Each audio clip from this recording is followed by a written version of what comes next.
Hello, cloud people far and wide. We're so glad to have you here joining today on this special Mother's Day edition of Cloud and Clear from SADA.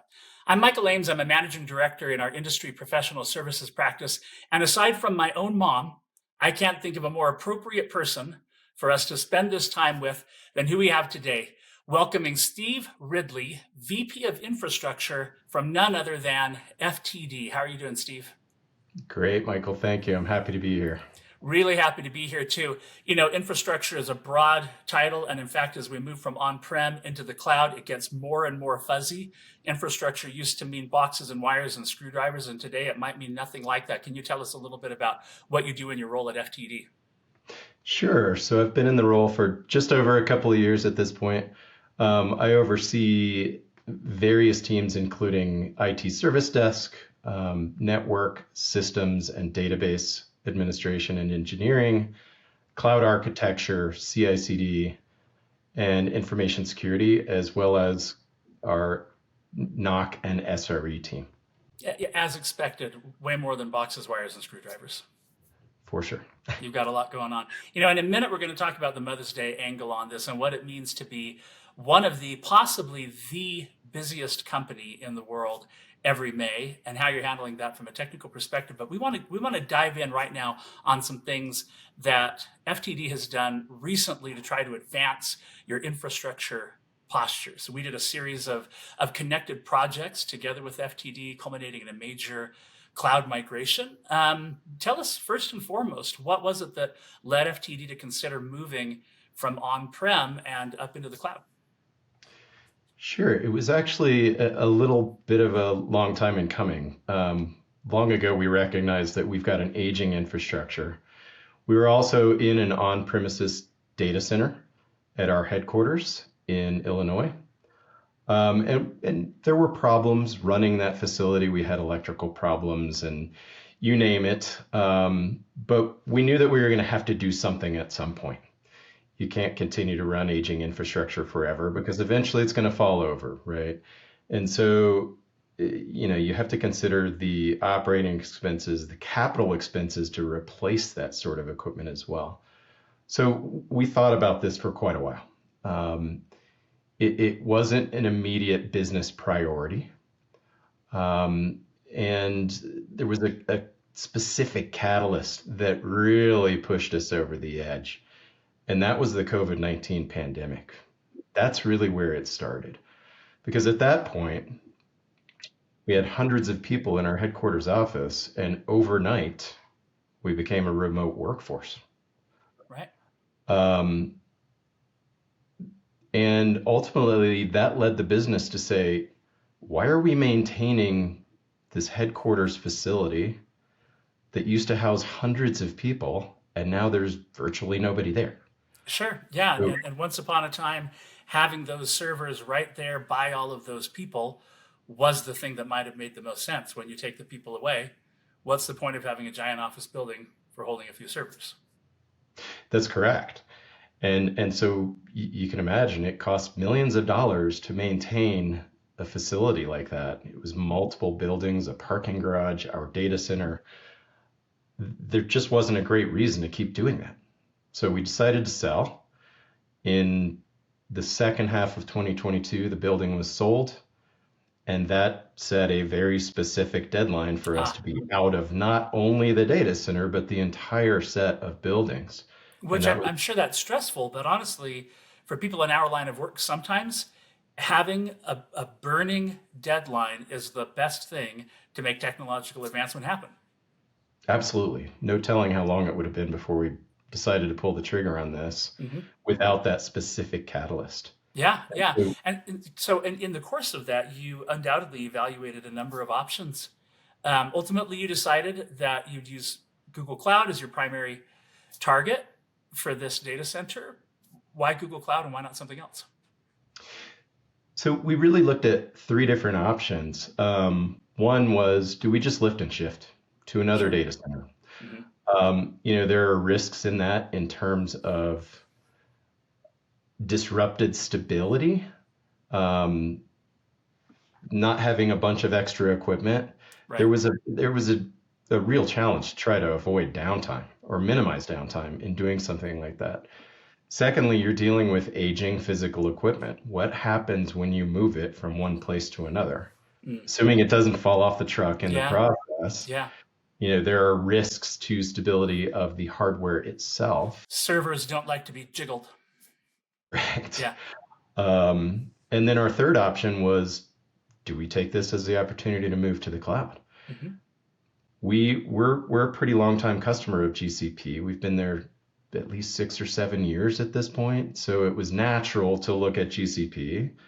And of course, part of the reason we're talking is that they had the Google Cloud VMware Engine offering. And VMware was a piece of our infrastructure. There was more to it, but SADA was there to help us really with the VMware piece of this and moving to GCVE.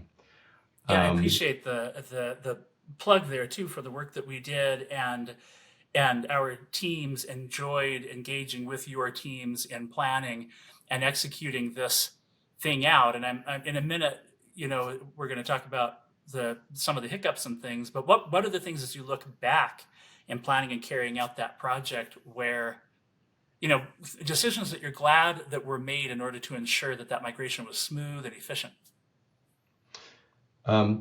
Something that I'll probably want to talk about a little bit more later on in this discussion is we really took the opportunity to be introspective and look at what are all these applications that we're running. Mm-hmm. We're 113, 114-year-old company. Yeah. You can imagine the amount of legacy and technical debt that has accumulated over that kind of time frame. Mm-hmm. So I'm very glad that we had a catalyst to go back and really inspect that very closely, which, we gained greater understanding of our infrastructure and applications. We were able to identify things that maybe we don't really need to move this, right? Let's take the time to figure out if we can decommission some of these applications. So that's something that I'm really glad we went through as part of this process. One of the things I think is interesting, you mentioned that your company is over 100 years old. The T in FTD originally stood for Telegraph. That's correct. Right? So this is not the first major technology transformation that FTD has undertaken. That's correct. We were founded in 1910. Originally, it was called the Florist Telegraph Delivery Association. Mm-hmm. It was a group of, I believe, 13 florists from different parts of the country who wanted to find a way to send flowers across country. And they decided to create this association so that one florist could telegraph a delivery to another florist in another part of the country. Your other option was put flowers on a train car, and you can only imagine how they looked after sitting in a train. Yeah, it turns out flowers don't like to be jiggled in transit either, right? Just like servers. So here you are, just reliving the set of challenges that whoever sat in your seat 100 years ago was living. One way or another, it all comes back to let's try not to jiggle things as we move them. No, it's an outstanding thing, and I think way ahead of its time. If you think about the kind of retail marketplace that's out there now, where independent sellers have ways online that they can come to a central place and sell their goods or sell their services. And we treat this like it's a new idea, but FTD has been doing this for a long time. So I'm curious, old company, but there is a history of adopting new technology. I remember the first time I placed a flower order off of an FTD website 25, maybe 30 years ago. How did the folks around you adapt to and embrace this idea of this next level change, moving off your on-prem data center, as I'm hearing you say, doing some re-architecting and modernization as you moved to the cloud, as you moved into GCVE? How did they embrace that? Some people really embrace that and welcome that change, right? As I mentioned, there was the side benefit of really gaining a greater understanding of our architecture. Who owns what? What do we really need to keep? Are there ways that we can leverage this opportunity to alleviate some of these things that are like a ball and chain on us? We just keep maintaining them forever. So a lot of the technology division did embrace this change. Then you have others, obviously, who, human nature, Sure. don't really want to experience the change. So there's some grumblings that come about, and inevitably, when you're doing this sort of project, there will be periods where you cause problems, Yeah. right? There may be Yeah. outages, some of those planned, some of those unplanned. People don't always appreciate that sort of thing, particularly the unplanned outages. But all in all, I think it puts us in a much better place.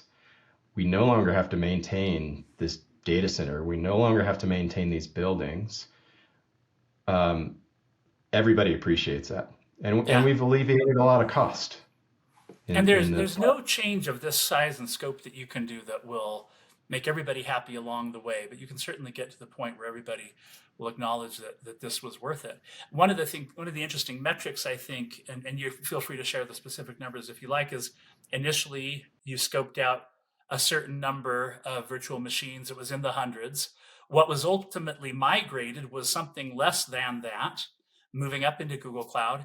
And that, I think, is a really good metric of a job well done, because that means that you are thinking not just get me out of the data center as quickly as I can, but help get me into a better place. And you mentioned, sort of rationalizing what should move, what should not move. And ultimately, what you moved to the cloud was some still substantial, but less than what you were managing on the data center. Is that correct? That's correct. When we first started really looking at the VMware infrastructure, we identified over 100 different software applications that were running, custom built applications in many of those cases.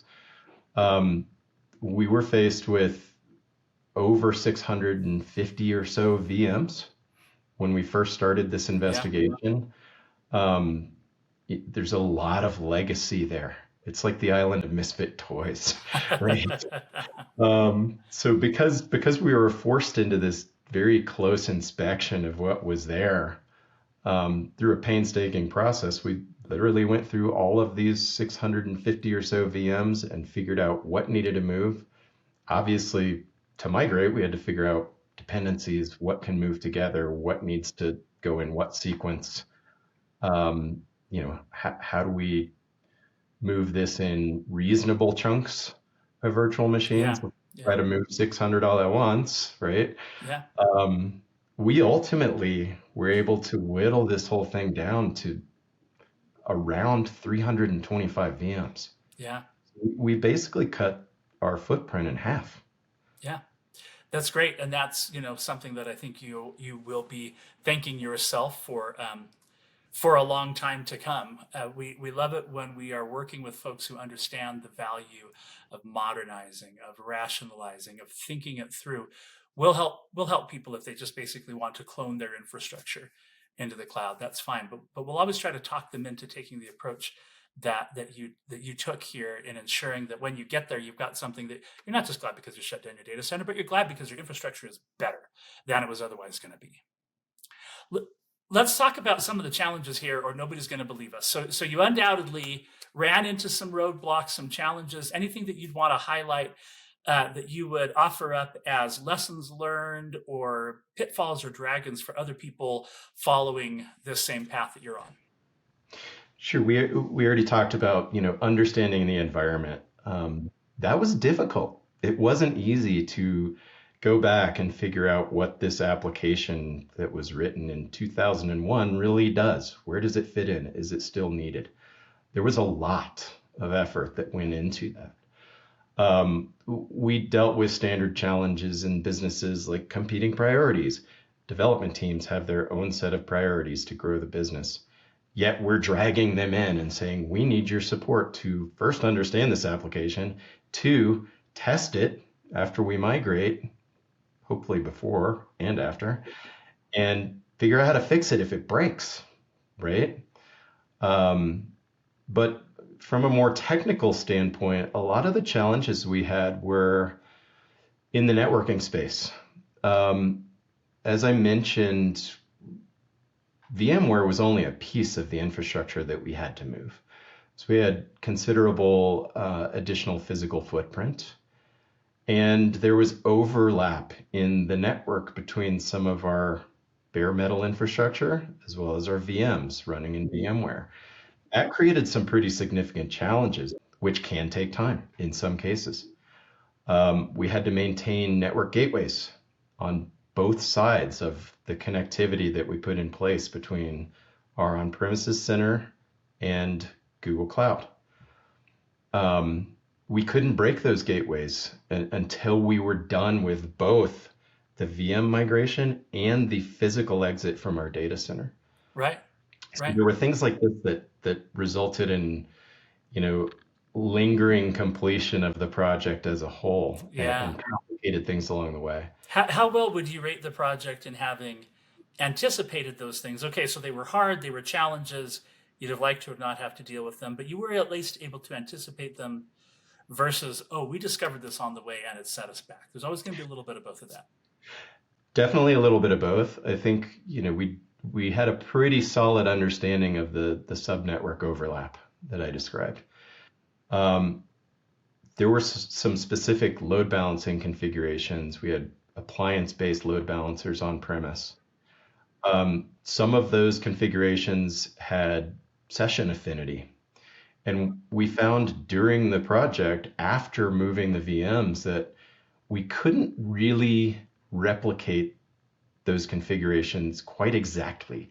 So we had to step back and figure out different ways of creating the same session affinity.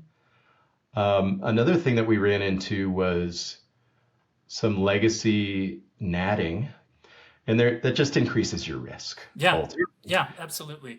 There will always be those sort of hidden pockets of surprises, and I think that project success has to do with bringing as much experience to the table as you can to anticipate as many challenges as you can, so that when the things are encountered that you didn't anticipate, that those are things that at least when you look at them, you're like, oh, right.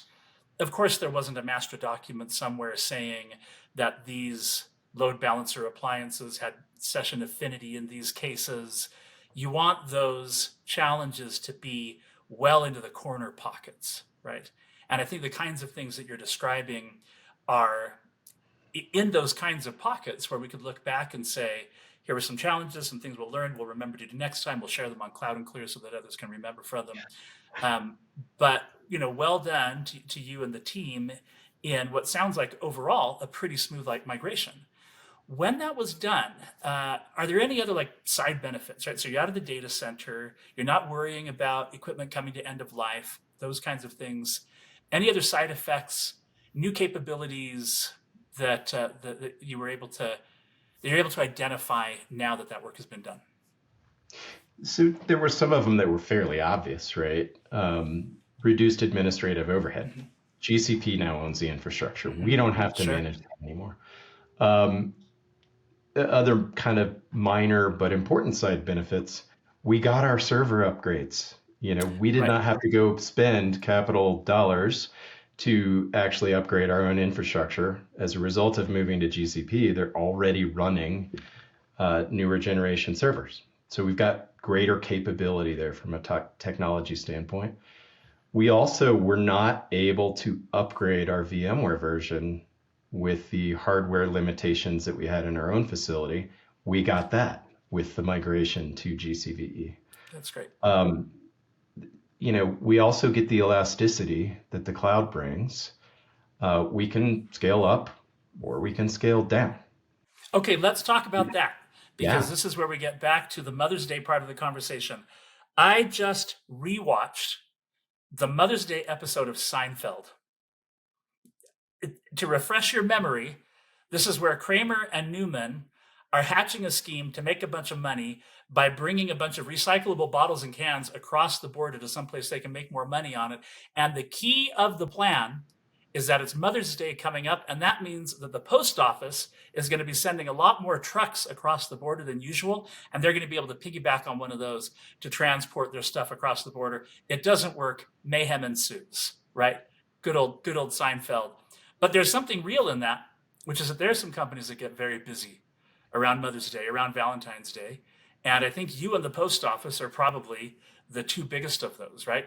This is your Black Friday. What do you have to do to prepare for that surge in demand? And how is it that your cloud position now can help you to better do that? Yeah, so back to the subject of elasticity, Hmm. right? Um, when we go into preparation for Valentine's Day, Mother's Day, and to a lesser extent, Christmas holiday, um, we scale up our infrastructure in some cases, we scale out our infrastructure in some cases. For example, database servers. You may have a database cluster. You don't necessarily have as much CPU or RAM as you would like when your load goes 3x, Sure. right? What it was yesterday. So we have the ability to very easily and quickly scale up in a scenario like that. Another one would be a data cache, Redis, for Mm. example, memcached. We can scale those up to handle the increased flow of data through those platforms. Additionally, with a platform like GCVE or Google Kubernetes Engine, both of which we use, we can scale horizontally.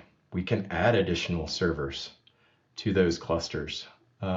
We can create additional VMs within our GCV environment as long as we have the infrastructure to handle it, right? At the scale that you're talking about, I mean, it's nice that you can do these things with configurations and Terraform scripts and other things and not worry about buying servers, but it does still take some planning and preparation. I was teasing you a little bit before we started recording that, hey, after Valentine's Day and Mother's Day, do you guys just sit on your hands all year long? I think the answer to that is no, because there's always another Valentine's Day and Mother's Day coming around the corner. You've got to be ready. Absolutely. So we do these scale up activities leading up to Mother's Day. There are other things that any retailer should be thinking about, like are you load testing effectively in Mm. advance to make sure that your infrastructure is sound and that your scaling is adequate? You'll typically expose some areas that need some more work, and you adapt, right? We also look at previous incidents. What happened? How did we deal with it? Why did it happen? What are similar scenarios that you might envision occurring this time around? And how are you going to be ready for them? We always try to understand what did change between Mother's Day and the following Valentine's Day. We're making changes all year long. What were those and how might they affect our posture Mm. going into these peak volume seasons? Those are great insights for anybody running a business where they expect the workloads to be bursty. And then add to that the additional complication of the burst is something different every time because you aren't a static company, right? You're a company that's evolving and changing. The technology is evolving and changing underneath that. And so every year's new burst is a new set of challenges. And that preparation that you're putting in ahead of time helps you to be ready to make sure that you're delivering, exquisite services for customers when they come time to log in and put in that order. So I think it's great. I think you've shared some remarkable insights here and experiences. It has been a pleasure speaking for SADA to be partnered up with FTD in helping you to make these changes, position yourselves for ongoing future success. We consider it an honor, and we'll all be putting in our orders here shortly for May 12th. Before we go, I just wanted to ask this last question because we talked about a few of the roadblocks that you hit. There might be other things along the way that you've thought, man, if I had a magic wand and could make a technological change happen anywhere in the ecosystem of technology that FTD depends on, that's going to help you kind of get to the next level, what would that be? If I had a magic wand, some of the things I'd be thinking about would be fixing the cracks in our foundation. You start with a cloud infrastructure, 6, 7 years back. You question how some of the decisions were made in terms of building out the architecture. One of the things that we're looking at very closely right now is our security posture. And we've done some great things there, but there are opportunities, right? And I wish that some of them were easier to wave that magic wand and just have them redo themselves because there's a lot of work that's going to go into doing something like that. And then introducing new technologies in the area of security, for example. Artificial intelligence is obviously a big buzz today. We're exploring ways to use artificial intelligence within our world. There's tons of opportunity there. I don't know what that looks like yet, so I'm not sure where I'd point that magic wand as far as AI, but we're considering it for a variety of different purposes at this point. We are ready to have that conversation with you anytime you want to have it. We are excited about all the different ways that AI is, particularly in the retail space, creating new and amazing customer experiences. So let's dig in on that at some point. I can't thank you enough, Steve, for spending the time with us. It's been a pleasure getting to know you a little bit better, a pleasure to hear you talk about the work that you've done, and I think that our audience will have found some valuable insights. Any parting words before I sign us off? Mother's Day is coming up, right? So what better way to say Happy Mother's Day than with flowers? Amen. Thank you. And for everybody who's listening or watching, thank you for tuning in. We appreciate you spending your time with us and invite you to join us again in a couple of weeks for another episode of Cloud and Clear. Thanks, Michael.